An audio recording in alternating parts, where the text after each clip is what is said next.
Boa tarde. Hoje vamos falar sobre circuito RLC no sistema monofásico. A equipe é composta por mim, Kevin, Rabin, Laís, Lázaro e Amanda. Ok. Vamos explorar os circuitos RLC, tanto em série quanto em paralelo, e sua importância nos sistemas elétricos monofásicos. Começando pelo básico. Os circuitos RLC combinam três elementos fundamentais. São eles a resistência, a indutância, a capacitância. Esses componentes interagem para determinar o comportamento da corrente, da tensão, potência e até mesmo o fator de potência de um circuito, especialmente em resposta à variação de frequência. Primeiro vamos dar uma revisão rápida sobre cada componente. O resistor, ele dissipa energia em forma de calor e limita a corrente. Já o indutor armazena energia em um campo magnético, oferecendo resistência à variação da corrente, algo que chamamos de reatância indutiva. No capacitor, o capacitor ele armazena energia em um campo elétrico e apresenta oposição à variação da tensão, o que chamamos de reatância capacitiva. No circuito RLC em série, os componentes estão conectados em sequência, ou seja, a mesma corrente passa por todos. O comportamento do circuito depende muito da frequência da fonte de alimentação, já que a combinação de resistência, reatância indutiva e reatância capacitiva define a impedância total. Esse tipo de circuito é essencial em aplicações onde é necessário compreender como esses três elementos interagem em conjunto. Já no circuito RLC paralelo, os componentes estão conectados de forma que compartilham a mesma tensão, mas cada um conduz uma corrente diferente. Isso ocorre porque cada componente tem uma reatância específica que varia com a frequência. Esses circuitos são amplamente usados em filtros, sintonizadores e osciladores, justamente por sua eficiência em manipular sinais elétricos e atingir condições específicas como a ressonância. Vou falar um pouco sobre as aplicações práticas e como isso se traduz em aplicações reais. Correção do fator de potência. Capacitores são frequentemente utilizados para compensar a reatância indutiva, ajudando a melhorar o fator de potência em sistemas monofásicos. Filtros. Circuitos RLC podem atuar como filtros. Filtros de passa alta, passa baixa ou passa banda, dependendo da frequência desejada, o que os torna fundamentais em sistemas de comunicação e eletrônica de potência.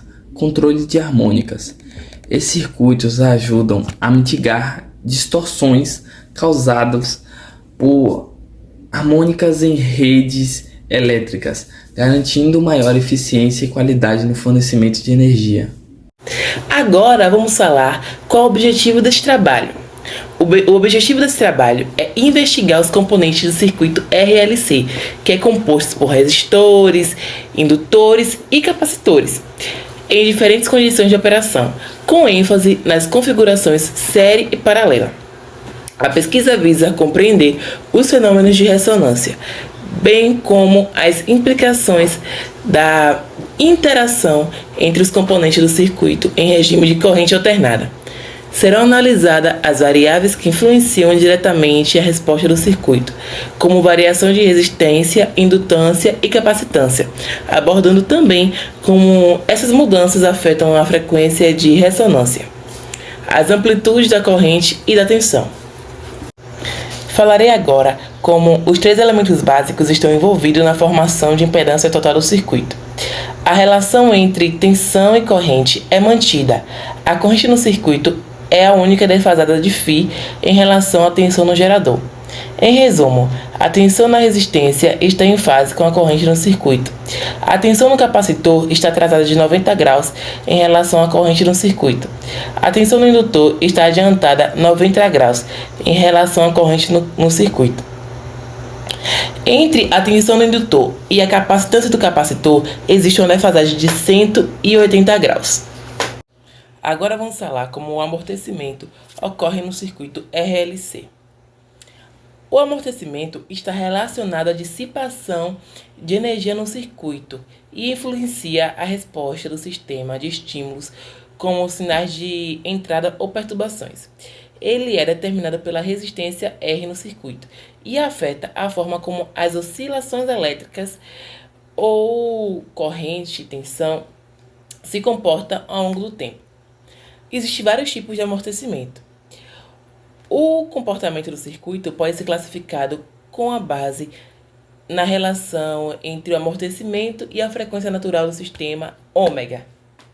Devo ressaltar que no circuito RLC, o resistor vai transformar irreversivelmente energia elétrica em energia térmica. A perda de energia elétrica é diretamente proporcional à perda de energia térmica. Por sua vez, a resistência elétrica em um circuito RLC faz com que o sistema perca energia a cada oscilação. Isso faz com que as amplitudes da tensão e da corrente e de carga diminuam até se anularem. Podemos pensar que aqui é um circuito e aqui ele está com uma almofada.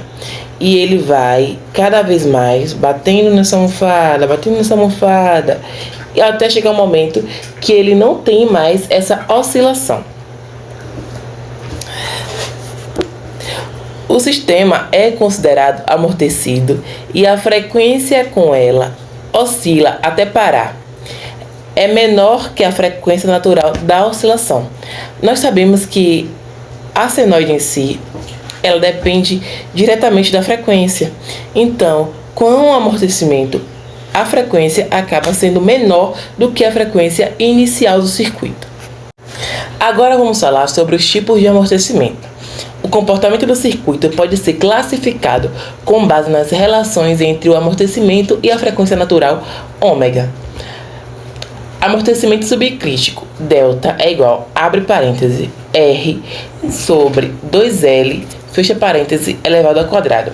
Outro tipo de amortecimento que existe é o subamortecimento, onde delta é menor do que zero.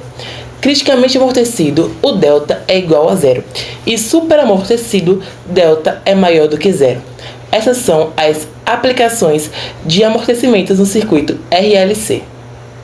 Bom, a ressonância em circuitos elétricos é um fenômeno que ocorre quando a frequência de um sinal aplicado se iguala à frequência natural do circuito, ressaltando em uma amplificação significativa da corrente ou da tensão.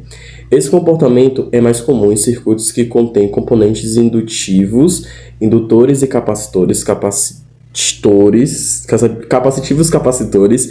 Existem dois tipos principais de circuitos ressonantes: os circuitos RLC série e os circuitos RLC paralelo. No circuito RLC série, um resistor, um indutor e um capacitor estão conectados em sequência. A ressonância se manifesta quando a impedância do circuito é mínima, permitindo que a corrente atinja seu valor máximo. No circuito RLC paralelo, os componentes estão dispostos em paralelo. A ressonância ocorre quando a corrente total é a máxima e a tensão aplicada permanece constante. Agora eu vou passar um vídeo onde ele explica o que é ressonância em circuitos elétricos e resolve um exemplo para entender como encontrar a frequência de ressonância em um circuito. Bom, pessoal, sejam bem-vindos à aula de hoje. E nessa aula a gente vai falar um pouco sobre ressonância em circuitos. Bom, o que seria ressonância em circuito, pessoal? A ressonância em circuito ela ocorreria se a reatância capacitiva do circuito se igualasse à reatância indutiva do circuito. O que significa isso? Isso significa o seguinte, que dado esse circuito aqui, pessoal, que seria uma representação, uma simplificação de um circuito mais complexo, em que teríamos uma fonte de tensão e uma impedância equivalente do circuito. Essa aqui poderia representar várias malhas de capacitores, resistências e indutores, né? Se a gente fizer a tensão sobre a corrente, obviamente isso vai ser igual à impedância equivalente, que é representada por R mais Jx, ou seja, é a soma entre uma resistência mais uma parte imaginária vezes a reatância do circuito. E para que não haja diferença de fase, pessoal, entre essa corrente aqui e essa tensão, a reatância deve ser nula. Ou seja, esse X aqui da parte imaginária, a reatância tem que ser zero. Então vamos fazer esse seguinte exemplo aqui para a gente entender como é que funciona esse esquema, essa questão de ressonância no circuito. Tá? Vamos encontrar a frequência de ressonância para esse circuito aí. Bom, o que a gente vai fazer, pessoal? Vamos aplicar a transformada de Laplace para esse circuito. Para quem assistiu aí a nossa aula de transformada de Laplace em circuitos elétricos, vai conseguir converter facilmente a capacitância e a indutância no domínio da frequência, tá ok?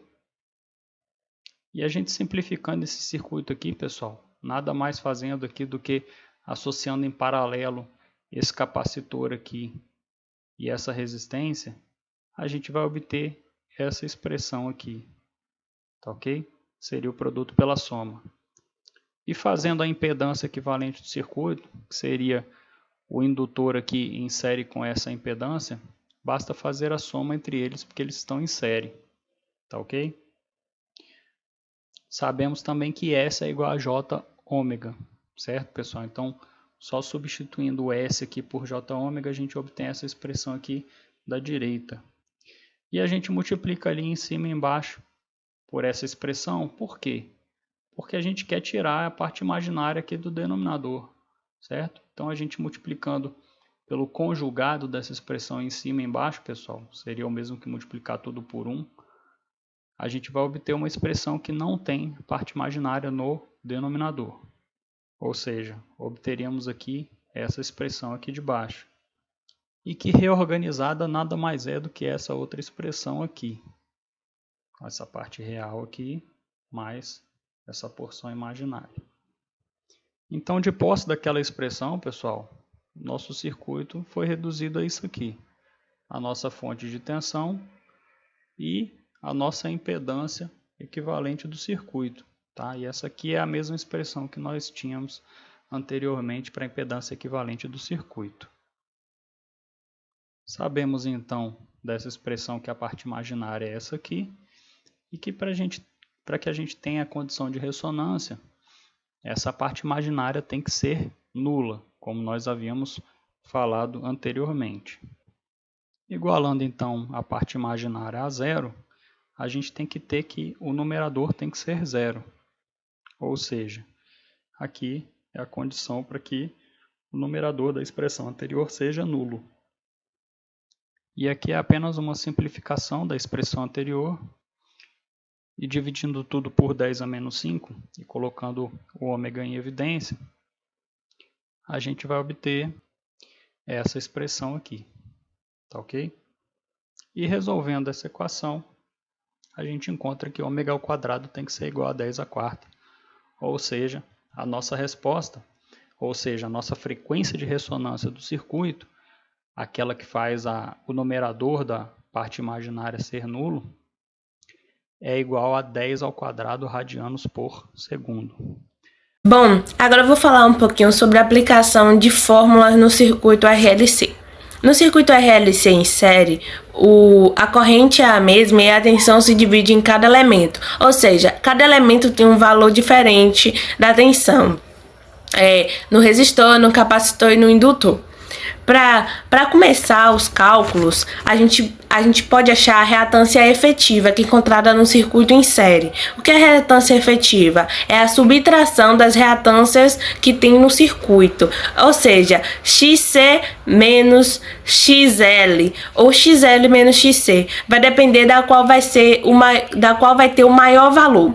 Ou seja, a gente sempre subtrai a de maior valor pela de menor valor e assim a gente acha a reatância efetiva. Logo depois de achar a reatância efetiva desse circuito, a gente calcula a impedância, que a impedância é dada por raiz quadrada de R ao quadrado mais X ao quadrado, que vai dar o valor dessa impedância do circuito. Logo depois desse cálculo de impedância, a gente acha a corrente total desse circuito, que é dada por tensão dividido por impedância. Por isso que é ideal seguir uma linha de raciocínio, porque se você não acha o valor da impedância, você não acha o valor da corrente. Então você precisa fazer o cálculo de um para depois calcular o outro. Já para calcular o ângulo desse circuito, a gente vai dividir a reatância efetiva pelo resistor e assim achamos o ângulo desse circuito. E como saber se esse circuito é indutivo, capacitivo ou resistivo? Simples. Quando o ângulo é maior que zero, esse circuito é indutivo. Assim, a tensão dele está adiantada em relação à corrente. Quando o ângulo é menor que zero, esse circuito é capacitivo, sendo que assim a tensão já está atrasada em relação à corrente. Quando o circuito, quando o ângulo desse circuito, quando o ângulo é igual a zero, esse circuito é resistivo e ele está em fase. A tensão e a corrente estão em fase. A diferença do circuito em série por circuito paralelo é que no circuito paralelo, a corrente que se divide e a tensão é a mesma. Ou seja, para achar o valor da corrente no resistor, vai ser IR é igual a tensão sobre resistência, a tensão dividido pela resistência. E assim por diante, a gente continua a linha de raciocínio da lei de Ohm, só que ao invés de ser para achar a tensão, vai ser para achar a corrente. Para achar a corrente total desse circuito, é dada por raiz quadrada de IR, que é a corrente no resistor, mais, abre aspas, corrente no capacitor, IC, menos a corrente no indutor, IL, ao quadrado. Aí vai ficar raiz quadrada de IR mais IC menos IL ao quadrado. Para achar a impedância desse circuito, a impedância desse circuito é dada por tensão dividido pela corrente total, que foi a que a gente achou anteriormente. E o ângulo desse circuito é dado por IL menos IC dividido por I total, que vai ser o I total que a gente achou da outra fórmula que eu falei. E no final desses circuitos a gente acha o ângulo, cria o diagrama e é isso. Agora eu passo a fala para a minha colega. Oi gente, agora eu vou falar sobre por que o circuito RLC é importante. Os circuitos RLC são extremamente importantes porque estão presentes em praticamente todas as tecnologias que utilizamos no nosso dia a dia, desempenhando papéis essenciais no funcionamento de diversos dispositivos, por exemplo, em rádios e televisores. Ele permite ajustar, filtrar e controlar frequência específica, garantindo que possamos receber o sinal correto, sem interferência ou ruídos. Da mesma forma, em sistemas de telecomunicação, como celulares e redes sem fio, os circuitos RLC são responsáveis por transmitir e receber informação de maneira precisa. Além disso, no campo da energia elétrica, esses circuitos são indispensáveis, pois ajudam a melhorar a eficiência dos sistemas, reduzindo perdas e otimizando a distribuição de energia. Eles são utilizados em transformadores, motores elétricos e equipamentos industriais, contribuindo diretamente para o funcionamento sustentável de infraestruturas críticas. No campo da eletrônica, eles são fundamentais para dispositivos como computadores, aparelhos de áudio, monitores e até mesmo em sensores utilizados em automação e robótica. Por meio de estudo do circuito RLC, conseguimos compreender como mais tecnologia moderna operam e como os sinais elétricos são manipulados para atender às necessidades específicas de cada aplicação. Portanto, sem os circuitos RLC, uma das tecnologias que usamos hoje não existiriam ou seriam muito menos eficientes e confiáveis. Compreender seu funcionamento não só nos ajuda a melhorar as tecnologias existentes, mas também a desenvolver novas soluções que tornarão nossa vida ainda mais conectada e inovadora. Agora vamos assistir a um vídeo que se chama Circuito RLC Demonstração Experimental. Esse vídeo ele apresenta de forma prática como funciona o circuito RLC. Esse vídeo foi produzido no IFB, campus Taguatinga, e traz uma demonstração experimental realizada por alunos de licenciatura em Física. Nele veremos a montagem do circuito e como ele é utilizado para analisar o comportamento dos componentes, o resistor, o indutor e o capacitor em conjunto. O vídeo também destaca o uso do osciloscópio para observar as oscilações e entender os fenômenos envolvidos. É uma ótima oportunidade para visualizar na prática conceitos que muitas vezes só estudamos na teoria. Vamos conferir o vídeo?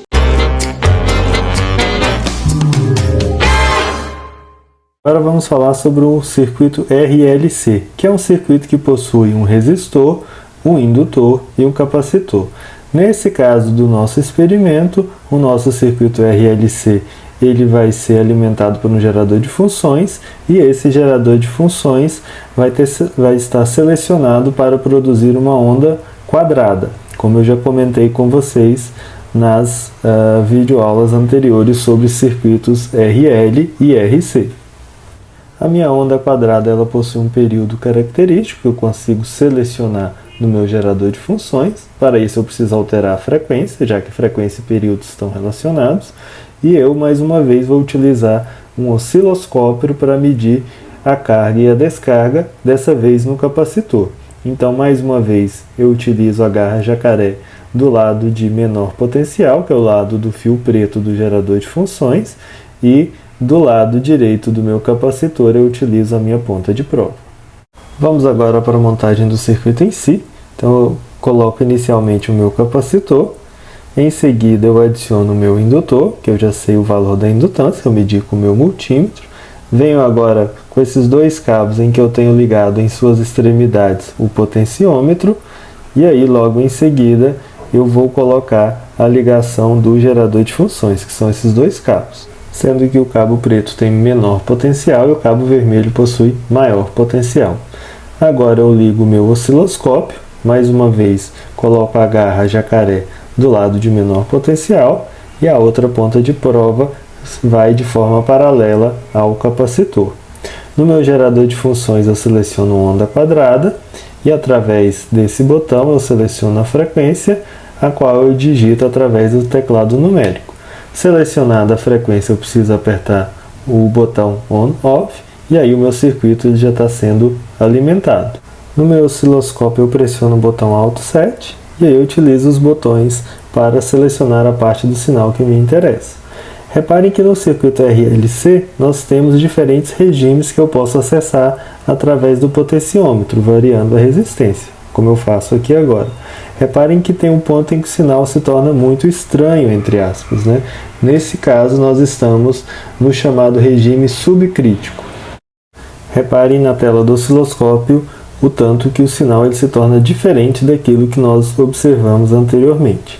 Para medir a frequência angular do regime subcrítico, nós podemos utilizar o botão cursor, como eu vou fazer aqui agora. Em tipo, nós selecionamos a escala de tempo e com o botão Multipurpose, utilizamos o cursor 1 para posicionar a barra vertical sobre um dos máximos e aí, com o cursor 12, nós posicionamos sobre o máximo subsequente, passando pelo mínimo. Então, o intervalo de tempo medido na tela do osciloscópio é o período dessa oscilação e através desse período nós podemos determinar a frequência e a frequência angular do regime subcrítico.